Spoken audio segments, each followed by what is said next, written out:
We had difficulty conceiving, so when we had Eric, we were overjoyed that we were pregnant and we're going to have him, and he was like our miracle child.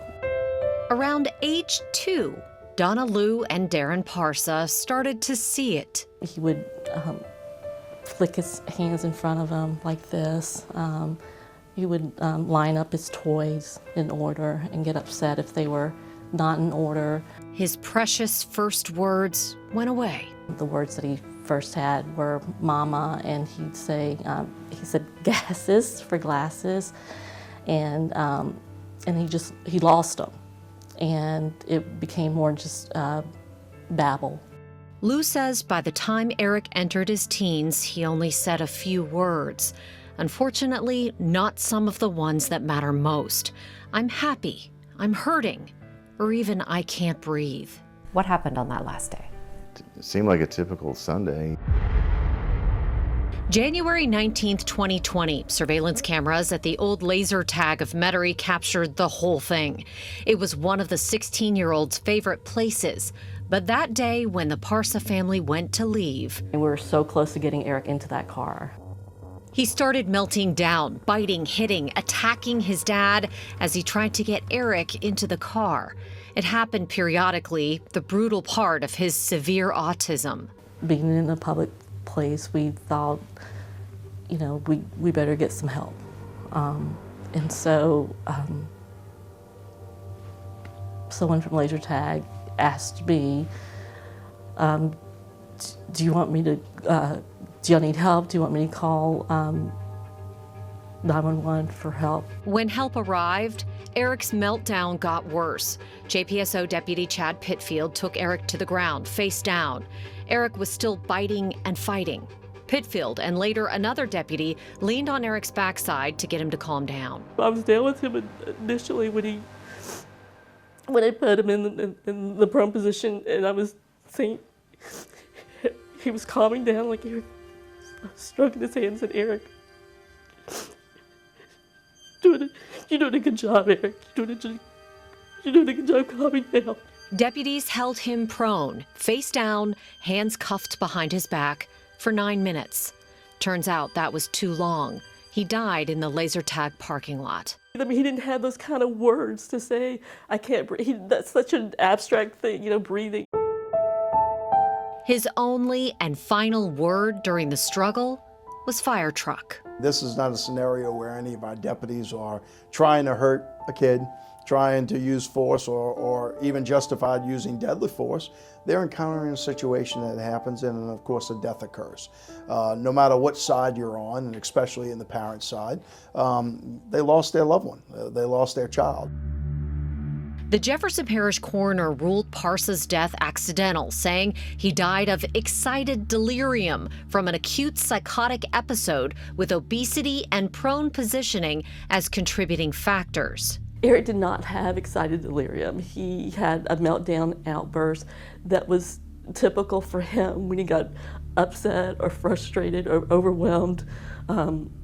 That was part of his autism. In their federal civil rights lawsuit against La Pinto, the JPSO, and Westgate Shopping Center, the Parsa's attorneys argued Eric's death was not caused by excited delirium, but deputies holding him prone, causing positional asphyxia. He couldn't breathe.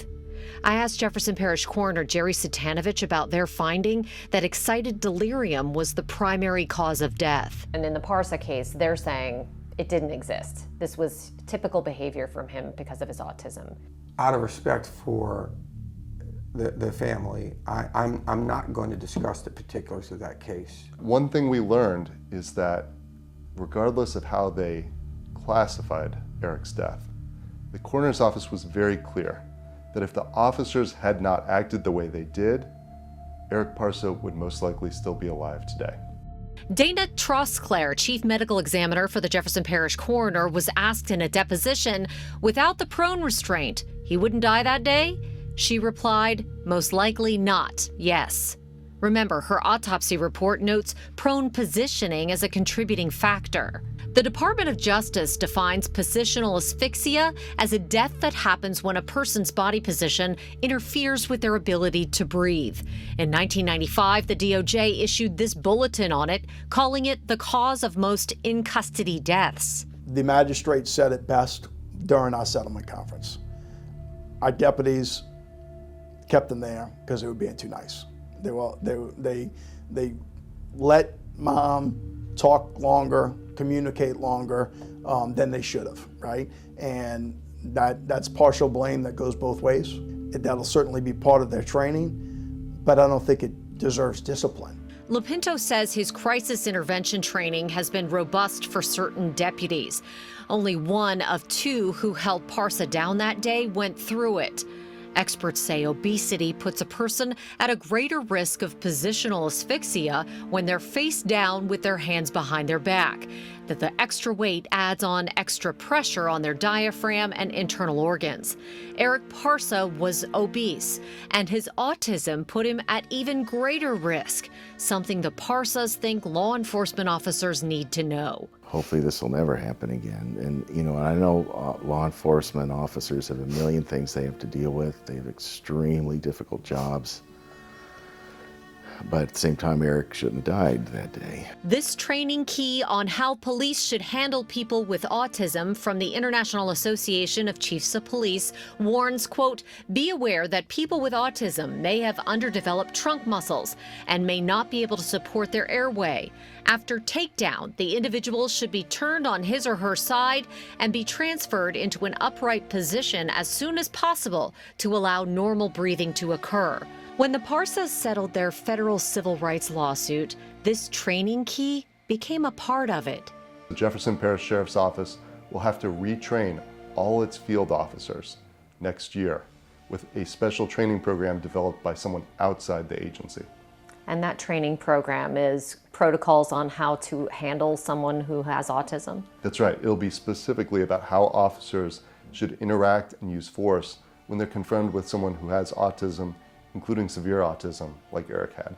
JPSO will pay the Parsas $750,000 of a $1.25 million settlement. Why'd you settle? Look, the reality of it is if I thought my deputies did something wrong, I'd been settling for multi-millions. I don't believe that was the case, right? I think it's a case where even if we win at trial, we still lose. This child we can't bring back.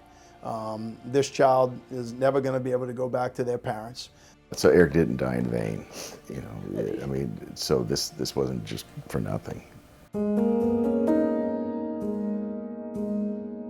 Now, instead of Sundays at the laser tag, Donna Lou spends many of her Sundays with Eric here at the cemetery, a special place to feel closer to her missing piece.